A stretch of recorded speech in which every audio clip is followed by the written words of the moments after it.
This video will guide you through the first use of DJI FPV Remote Controller 3 and show you how to fly using the remote controller. On the front side of the remote controller, you can find the power button, the lanyard hole, and the C1 button.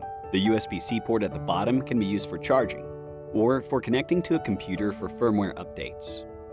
Control stick slots are located on both sides of the remote controller. On the top of the remote controller, you will find the Flight Pause RTH button, the Flight Mode switch, the gimbal dial, the customizable C2 switch, the shutter record button, and the start-stop button. Connect a charger with an output of 5 volts, 2 amps, or above to the USB-C port on the remote controller, and charge the device until at least 3 LEDs are lit up. Press the power button once to check the current battery level. Press once, then press and hold for 2 seconds to power on or off.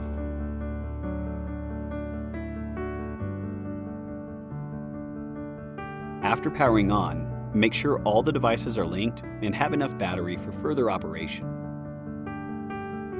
Connect the USB-C port of the goggles to the mobile device with the USB-C OTG cable and a suitable data cable. Make sure the network connection is stable. A prompt will appear in DJI Fly if a firmware update is available. Tap the prompt to enter the update screen and tap Update to update all devices to the latest firmware version. You can also use DJI Assistant 2 Consumer Drone Series to update the aircraft, the goggles, and the remote controller separately. Preparations before takeoff. Choose an open, unobstructed environment to fly in. Prepare the aircraft and the goggles. Take out the control sticks from the storage slots and mount them.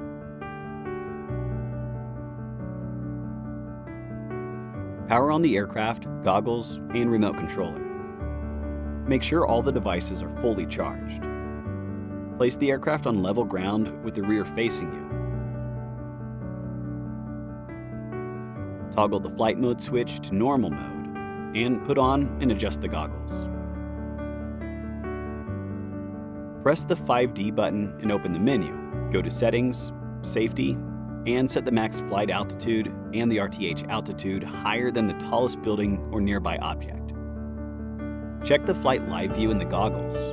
Make sure that there are no warning prompts and that the GNSS signal is strong. Taking Mode 2 as an example, in normal mode, push both sticks all the way down and then push them inwards or outwards to start the motors.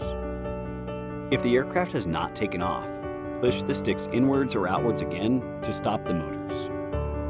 When the propeller starts spinning, gently push the left control stick up to take off. If the aircraft is already in the air, push the left stick down to land and stop the motors. The left control stick allows the aircraft to ascend or descend.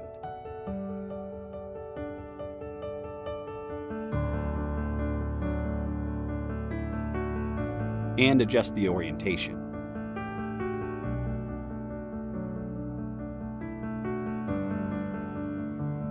The right control stick allows the aircraft to move forward, backward, and to the left and right.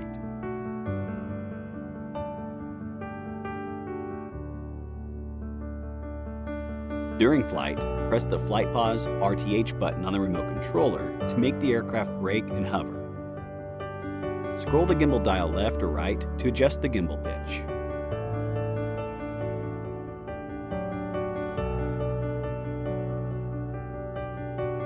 Press the shutter record button once to take a photo, or to start or stop recording. Press and hold the switch between photo and video mode. The C2 switch is set to move the gimbal up, recenter it,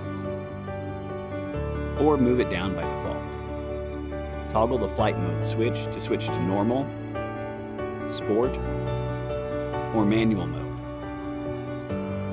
In sport mode, the control stick operations are the same as in normal mode. During flight in sport mode, the responsiveness of the aircraft significantly increases. During takeoff or when in flight, the home point will be recorded when the GNSS icon is white. When the home point has been updated, a prompt will appear in the goggles.